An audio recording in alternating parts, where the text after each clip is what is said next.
식약처장님, 네, 예, 그 국정감사에서 의약품 품절 사태에 관한 해결을 촉구한 게 지난 코로나19 시기부터 시작되니까 이제 무려 6년째인데요. 제가 올해도 국감에서 이 얘기를 해야 되는 게 저는 좀 매우 안타까운 상황이라고 생각합니다. 이 수급 불안 의약품 문제를 해결하는 첫 단추가 어떤 약이 수급 불안을 야기하고 있는 수급 불안 상태에 놓여 있는지를 파악하는 것이라고 생각하는데 동의하십니까? 네. 그렇지만 이것을 의원님 목록화하기에는 이게 매년 이 수급 불안 네, 의약품의 목록이 제가 달라집니다.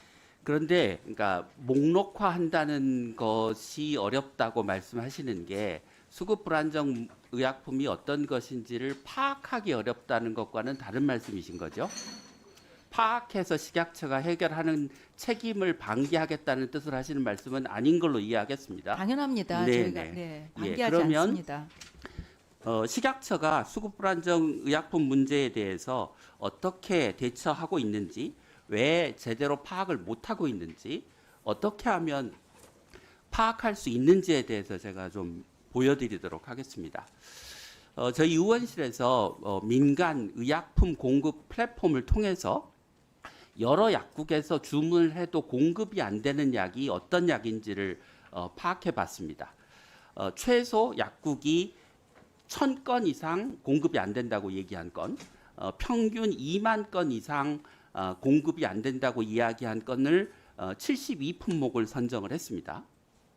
그 72개 품목 중에서 식약처가 파악하고 있는 수급 불안정 의약품이 몇 개나 되는지 봤더니 단 2개에 불과했습니다. 이런 이해할 수 없는 상황이 벌어지는 이유는 뭐냐? 식약처가 제약회사의 신고에 의존해서 수급 불안정 의약품을 파악하고 있는 수동적인 행정을 하고 있기 때문입니다. 국민들은 약을 못 구해서 이 약국 저 약국 전전하면서 발을 동동 굴리는데 식약처는 제약회사에서 수급 불안정 의약품으로 신고받은 목록만 관리한다고 하는 게 말이 됩니까? 말이 안 되죠? 네. 네. 식약처가 무사안일한 행정을 하고 있다고 생각합니다. 한 가지 여기서 덧붙일 것은 오른쪽에 보시는 것처럼 지금 식약처는 국가 필수 의약품 안전공급 협의체를 통해서 수급 불안정 의약품, 품절 의약품 문제를 해결하겠다고 하시는데 저희가 파악한 72개의 수급 불안정 의약품 중에서 국가 필수 의약품으로 지정되어 있는 것은 15개뿐입니다. 그러니까 다시 말씀드리면 품절 의약품과 국가 필수 의약품이라고 하는 것은 2개의 다른 영역이다라는 겁니다. 필수 의약품, 수급 불안정 의약품은 수급 불안정 의약품 문제대로 따로 해결해야 된다. 동의하시죠? 네. 네.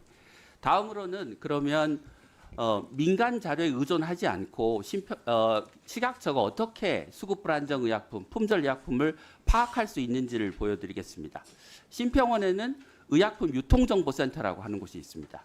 이것은 의료기관에 제약회사와 도매상을 통해서 얼마나 약품이 공급되고 의료기관에서 어느 정도의 약을 처방, 사용하는지를 파악할 수 있는 시스템입니다. 앞에서 말씀드렸던 그 72개 품절 의심 의약품 항목에 대해서 심평원 유통정보센터를 통해서 사용량과 공급량을 비교를 해봤습니다. 그랬더니 그 약들 중에 19개 품목이 공급 대비 사용량이 더 많은 그 지수가 1 이상인 값으로 조사가 됐습니다. 0.8 이상으로 하면 24개의 항목이 수급 불안정 품절 의심 의약품으로 판명이 됩니다. 72개 중에서 일부가 빠진 이유는 거기에 일반 약과 비급 의약품이 있기 때문입니다. 식약처장님, 네. 심평원 유통 데이터로 수급 불안정 의약품, 품절 의약품이 어떤 것인지 파악할 수 있으시겠죠? 예, 심평원 의약품 유통 정보가 저희에게 제공된다면 지금 의원님 말씀하신 대로 좀 더 신속히 대응이 네. 가능할 것 같습니다. 신속하게 파악해서 대응해 주시고요.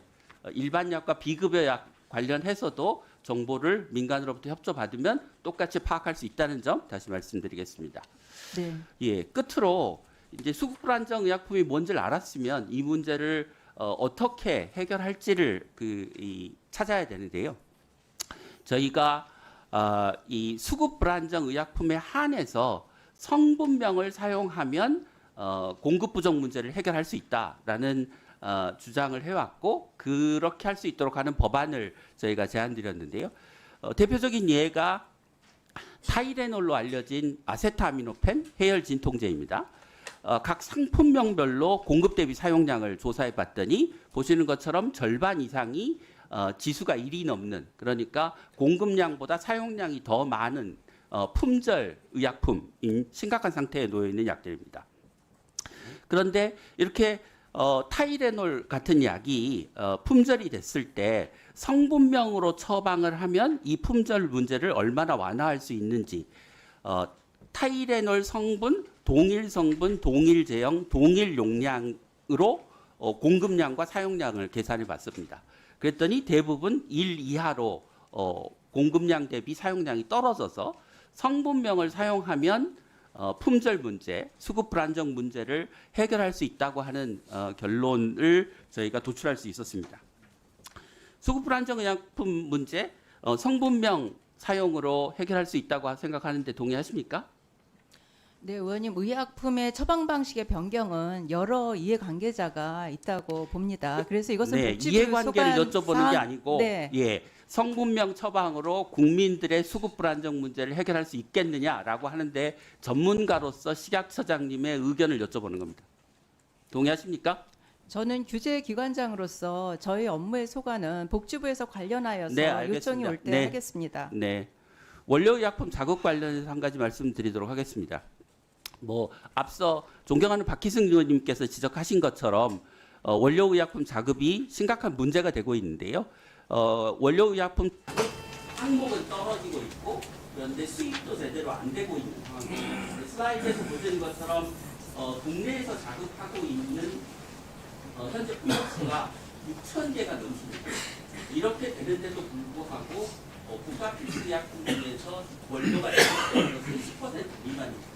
아까 식약처장님께서 원료 자급 문제를 올리기 위해서 6개 품목의 원료를 국산화하겠다라고 말씀하셨는데 6,000개 중에 6개를 더 자급하면 원료 의약품 공급 부족 문제가 해결될까요? 많이 부족합니다, 의원님. 그렇지만 핵심 의약품, 예를 들어서 아세트아미노펜과 같은 굉장히 필수적인 것들은 식약처가 네. 국산 원료 의약품 자급률에 관한 지표 통계도 생산하지 않으면서 정책을 하고 있고 6개 생산하는 게 어떤 의미를 갖는지에 대해서 정확하게 국민과 국회에 보고할 의무를 저버리고 있다고 하는 겁니다. 개선하시겠습니까?